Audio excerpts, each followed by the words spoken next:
Hey, in this video, we're going to look at some images I shot in the past. I will kind of give an analysis of the lighting, what I was thinking.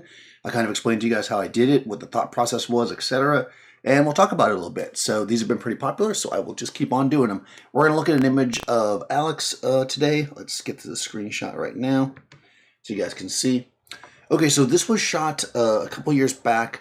I was testing or doing some shots for Leica. You know, this was their monochrome camera, so it's black and white. And I want to do something very graphic. Now, this is a pretty good example of what I like to think of as kind of organic light. There's a lot going on here, but it feels kind of correct without feeling like overly, like perfectly lit, but yet you see everything you need to see. It's got the detail that you want. And it's a pretty simple setup. This is data lights. Like I said in the last few videos, a lot of these are going to be at my data lights because they're, I think, first of all, if I just show pictures of strobe and softbox, you see that all the time. I'm trying to show you some different kind of stuff. You can clearly take some of this, the ideas of this, and utilize other equipment with it. But these were the data light tungsten lights. There's actually 3 of them going on here. And what's going on in this image is I've got these are 4x8, these 2 pieces right here. They're 4x8 plywood. Well, not plywood. They're like very, very thin wood. We had used them together to create a wall. We had a wall in the studio that we used to move around, and we would put canvases on it and paint the canvas. Well, when I pulled the canvas up, the board was all kind of weird and funky from like the glue and stuff that we used. So I decided to keep the boards, even though we didn't keep the setup. And I use these quite a bit. You'll probably see them pop up a lot in these because I use them quite a bit when I'm doing kind of just shooting a portrait for myself or personal work, whatever you want to call it. So that's what's going on here. Basically, I'm using auto pulse, which actually you saw if you watched the video with 2 friends. You can see the kind of a distant shot. You can see how it's set up. So using the 2 auto pulse, I'm able to kind of stand this up away from things. That's important because the 2 lights that are coming in, so one's right here, right? And the other one's right here. They're actually more or less butt up against and possibly even going past the wall that's on that side of her. So if that was actually a flat wall there, I wouldn't be able to get the light where I wanted it. The light's actually kind of past the wall a little bit. And this one is aimed mostly at the wall, right? Which is why you can see it's so much brighter, right? And because it's aimed mostly at the wall, the direct hard light of it is not hitting her. What's actually happening is the wall is bouncing light, and that wall is becoming the light source. And since the wall is the light source, the wall is bigger and more gentle, we can see that the light on her is actually pretty soft, you know? We can see it. I mean, it's not super soft, but you can see the softness. This is really hugely blown up, but you can see how this neutral transitions to shadow here. You can see the soft edges as it drifts down over here. It doesn't have that hard, like, whack, right? I mean, in addition to that, it's also filled in a little bit. We'll talk about that in a second. So that is creating essentially, I guess, the key light for her. The other thing I wanted to do was showcase she has this beautiful tattoo on her body here. You know, and instead of being like, take off all your clothes and we'll shoot your tattoo, I wanted to make it more subtle and make it more like how you saw it. Because when she came in, I saw it and I was like, I like that you can see it the way that this is how you would show it to the world. So let's work that way.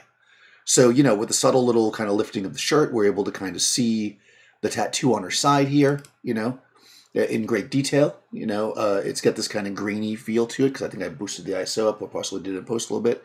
And it kind of drifts across. Now, we have good detail here and not really much shadow, right? The shadow is actually here, right? You see that hard shadow right there? Now, that shadow is caused by this light. Now, you can see that this light is much dimmer on the wall, and that's because this light is pointed more or less at her, right? It's coming from basically this direction, ripping across and causing this shadow here. And that's lighting, you know, the bottom half of her, more or less. Not so much a little bit of her arms, but her arms are getting filled from this as well. You know, because if you look at this, the middle tone here is middle tone, right? So this is getting some light. It's not like these lights are like laser precise, where it's like a burst of light here, a burst of light here, and then black. You know, there's some light just generally bouncing around. And that's helping a lot to make this look a little bit more gradual and soft. But the reason why, even though this is a hard light where it doesn't look shadowy, is because the shadow from the hard light is behind her. You can see it a little bit here, right? See the hard edge of the shadow? Right there?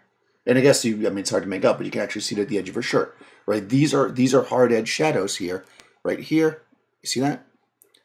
Now, the light is whipping past her. It's hitting the wall. We can actually see that this part of the wall, right, is actually as bright, if not brighter, than this part of the wall, which means that this is can act as a reflector, right, and fill in here, which is why we have, again, nice gradual, even though there's a shadow up there, right, shadows here, but the shadow's filled in, right, we can see the shadow edge, but the shadow is filled in because, oh, too big, because the light's bouncing off this wall here. Basically, the wall itself is becoming my fill card, okay?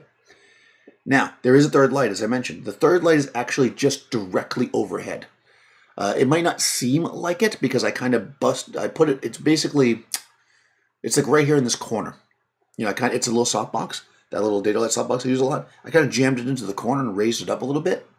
What that's doing is it's giving her some light on the top of her head a little bit. It's not quite reaching, I mean, some of this light is caused obviously by this wall, but some of the stuff on this side is coming over. It's bouncing around. It's filling in the shadow here. See how much more filled in the shadow is here? It wouldn't be so bright back here if it wasn't for the fact I had another light going on there. And that light's super subtle. Like, that light is really just there for that. So that's like filling this in. It's also causing some bounce over here, which is giving her a nice skin tone. Like, this is beautiful shadowed skin tone here on her face. Right, we're getting all of this this beautiful detail because I have enough light kind of bouncing around organically in the space. It's creating a very kind of sculpted light, but the light's filling itself in. So it's not like if I took a 5-foot octa and threw it on top of her head, you'd lose all your light because it would start wrapping around, and like, you know, a large softbox above would fill in all this shadow too. I didn't want that. I wanted it just to kind of give me some separation here, make the wall seem more organic, make this shadow line here less harsh.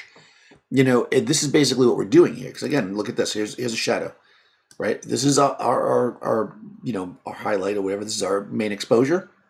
This area right here is basically shadow, and it's more or less being filled in on this side by a combination of that softbox above and also this wall bouncing the light back. So all of that is giving us our detail that we want. One of the problems that I think people have sometimes when they're using hard lights is that they're not thinking about the fact that the rest of the space isn't lit up. You want to think in a key/fill combination when you're doing this kind of work.